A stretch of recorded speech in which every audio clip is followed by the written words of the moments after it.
I want to share something with you that's relative to critical options, because we all have them in our lives. And I want to ask you a question. What is the focus of your life? What is the focus of your life? In life, you have a critical option. You can take a stand in your life, or you can follow the crowd. See, people who follow the crowd, their lives are not focused. They're not immersed in anything. People who take a stand, they're living a life that has some power, a life of achievement, a life that has some meaning. People that are taking a stand in life, they are consciously involved in a process to design a life of substance.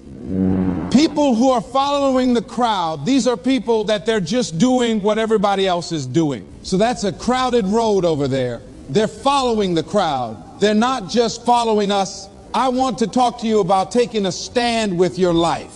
And what are some of the things we can do that will enable us to give our lives up in a way that has some purpose and meaning, that can be real for us, that can give us a sense of fulfillment, of joy and happiness and peace of mind? See, most people are bored with life. Most people feel that life isn't worth the hassle.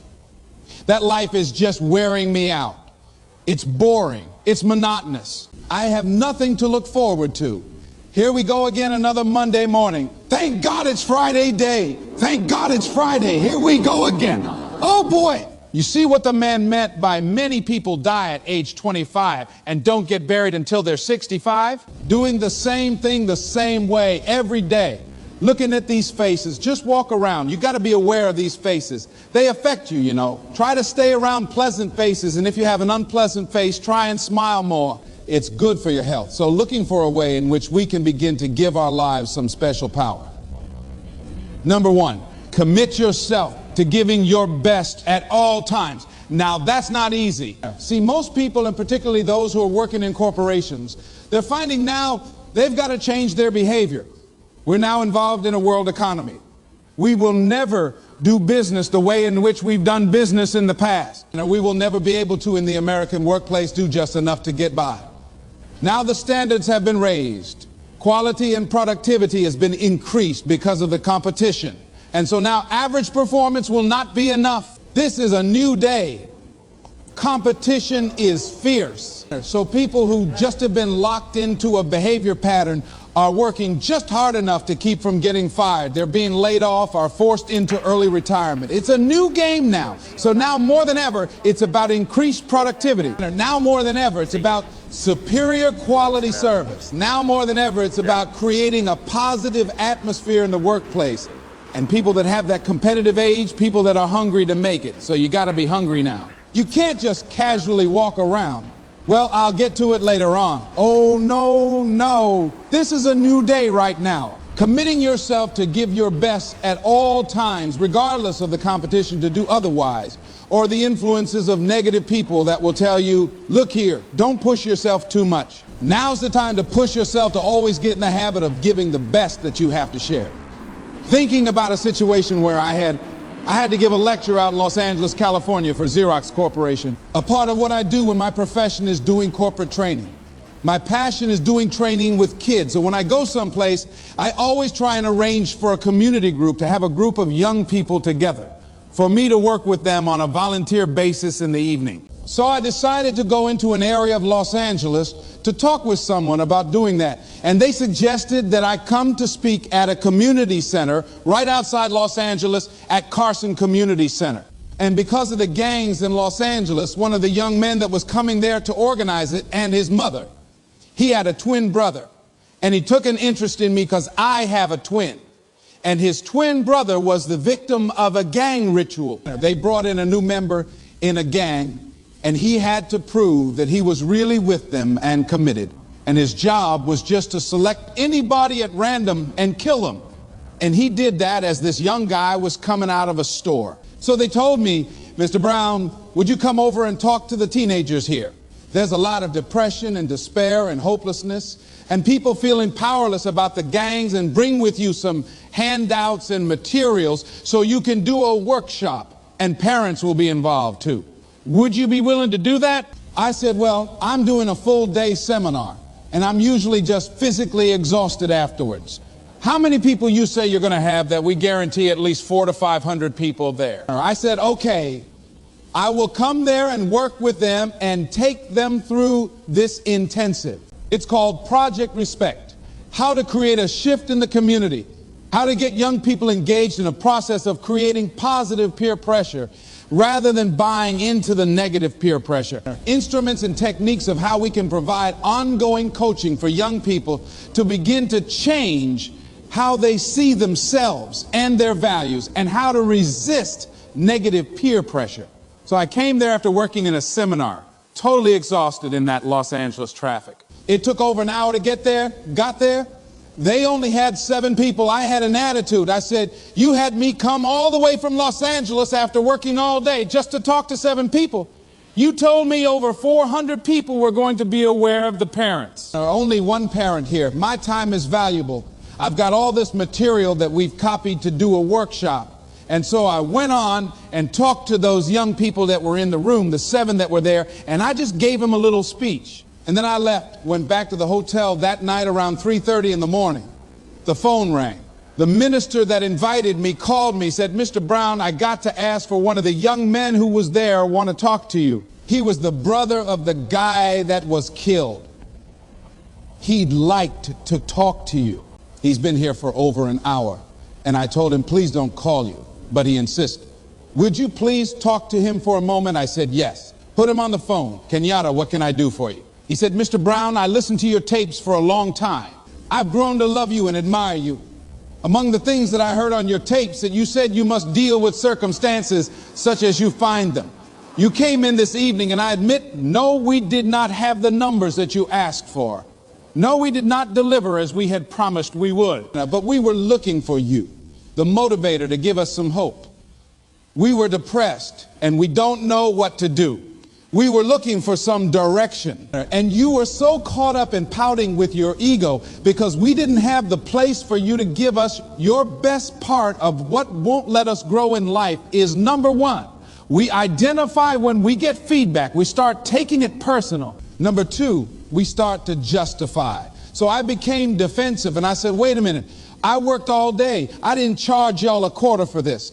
I went carpet material. I came over there. I was there to give a training for the people. And all y'all had to do was bring people there. If you don't do it for me, for the next speaker that you have, at least provide an audience for him to work with. He said, are you through, sir? I said, yes. Mr. Brown, you said you must deal with circumstances such as you find them. We went round and round for about 45 minutes because my ego on the line. I can't let this young boy out debate me. He was not intimidated. I used all the verbal gymnastics and examples I could. He would not budge. And I said, okay, I'm sorry. Give me a break. And he said, it takes a big man to say he's sorry. I said, Lord, if you ever give me a chance to speak again, I don't care if it's one person in the audience, I'm going to wear that one out. I learned my lesson. Life changes every day. Sometimes things will be going your way. Sometimes things work well for you. Sometimes it won't work so well. Or sometimes you have your health, you're feeling good and energetic, have a yes, I can attitude, and there's some things that can happen to you in life that can take all of that from you. All of that can go. Sometimes you might be financially secure in a sickness. One sickness can wipe out an illness. Life always changed, but you can choose. You can choose in the midst of all of this that's going on to be happy in spite of it. In the good times and in the bad times, you can make a choice. Viktor Frankl, he talks about that. He said, the last of the human freedoms to choose one's attitude in any given set of circumstances, to choose one's own way. Douglas Matlock has a poem I love entitled, It's Fine Today. Is it sure this world is full of trouble? I ain't said it ain't. Lord, I've had enough and double reason for complaint. Rain and storm have come to fret me. The skies are often gray. Thorns and brambles have beset me on the road, but say, ain't it fine today? What's the use of weeping, making trouble last? What's the use of always keeping thinking of the past? Each must have his tribulation, water with his wine. In their life, it ain't no celebration. Trouble, I've had mine, but today is fine. It's today that I'm living. Not a month ago, having, losing, taking, giving, as time wills it so. Yesterday, a cloud of sorrow fell across the way. It may rain again tomorrow. It may rain, but say, ain't it fine today? If a cloud of sorrow comes over here, ain't it fine today? living in the moment, getting everything we can out of where we are in the moment, where we are right now, living in the present. The other thing is willingness to let people and things go. To live a life of fulfillment. You've got to be willing to let certain people go in your life, especially if they want to go. When they're no longer good for you, just let them go. Just to hold on tenaciously really doesn't make really good sense. All right, just many times we do it because we don't realize that we might desire it, but we don't need it. And ladies and gentlemen, you've got to be willing to risk. If you're not willing to risk, you can't grow in life. Life has no power when you're not willing to risk. Somebody wrote this and it was given to me. It said, to laugh is to risk appearing the fool. To weep is to risk appearing sentimental. To reach out for another is to risk involvement. To expose feelings is to risk exposing your true self. To place your ideas, your dreams before a crowd is to risk their loss. To love is to risk not being loved in return. To live is to risk dying. To hope is to risk despair. To try is to risk failure. But risk must be taken because the greatest hazard in life is to risk nothing. The person who risks nothing, does nothing, has nothing, is nothing. They may avoid suffering and sorrow, but they cannot learn, feel, change, grow, love, and live. Chained by their certitudes, they are a slave. They have forfeited their freedom. Only a person who risks is free. Next thing is face the truth about life and deal with it. And a lot of people, when someone in their life that they love very much dies, they allow it to take such a toll on them. They make themselves miserable and they literally will themselves to die early because they feel without this person, they have nothing to look forward to. And no, life has other opportunities, other relationships, other experiences for us. And the people that we love really want us to go on. Other thing is things are going to happen to you here in order to have a fulfilling life, knowing that things are going to happen. Expect the unexpected. Whatever happens to you, use everything for your upliftment, learning, and growth. Everything that happens, use it for your upliftment, learning, and growth. In the midst of it, ask, what can I learn from this? What can I get from this? How did I end up here? What's the blessing in this for me? Ask yourself that. Whatever it is, and don't let it go until you get your blessing out of it. Because there's a blessing there. There's a lesson there. There's something for you in everything that happens to you for you to learn from that experience. Look at it, examine it, analyze it, dissect it, take it apart until it reveals itself to you, and then get what you need from that and move on. The next thing is live each day with integrity. Don't try and get over in life. Don't try and cheat. See, a lot of people like to try and cheat. I was with a friend of mine and we went into a service station to get some gas. They gave me back too much change. I discovered it down the road and I was turning around going back. Guy said, "You're a fool." Hey man, what when they don't give people enough change? You think they flag the people down? I said, I'm not responsible for them. I'm responsible for me. I went back and I told the guy, "Excuse me, sir, you gave me a $20 bill too much." I gave it to the guy. Guy just took it and then walked away. Didn't say thank you. The guy in the car laughed and said, "I told you, you fool." I'd have kept that. I said, I'm not responsible for his attitude. I don't care. Knowing that he would not say thank you, I would still give it back to him because my image of myself says, hey, you don't take something that doesn't belong to you. That's the way my mother raised me. Don't try and cheat. Say, well, you know, this little bit won't count. Everything counts. I like what Whitaker said. What you think about me is none of my spiritual business. So when you're keeping integrity with yourself, you know that's going to bring you under a lot of pressure. See, most people stop short of their dreams and park and get off the highway of life because of the rejections of life. You will always be rejected. It's no big deal. Jack Canfield said, rejection is a myth. It's not like when somebody says no and then they slap you. No, it's just, you know, to me, make no your vitamin. Get excited about the no. Why? Because every time someone says no, that brings you another step to a yes. Now, you're getting closer. Trust me, you will win if you don't quit. You will win if you don't quit. Even a broke clock is right twice a day. The other thing is, as you look at yourself and look at your goals and look at your dreams, assess yourself. What are your strengths? What are your weaknesses? What do you bring to the table? When I looked at becoming a motivational speaker, I looked at all the speakers and I noticed that they were pretty much scripted. So I said, what is it that can make me stand out? Now, I don't have any college education. I don't have any credentials. I never worked for a major corporation. What is it I can do to offset my weaknesses? And then something said, well, less.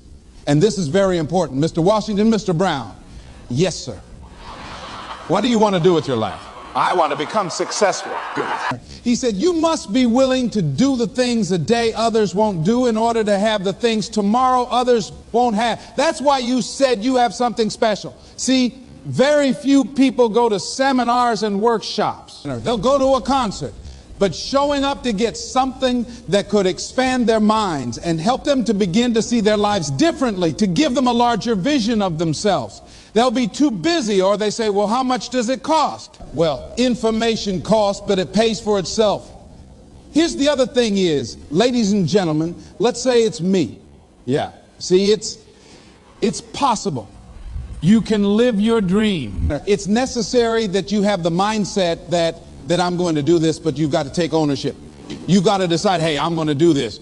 You've got to take responsibility for your life. George Bernard Shaw said that people that make it in this life, they look around for the circumstances that they want. And if they can't find them, they create them. You've got to decide it's me. You've got to say, and say this with conviction, I expect to win.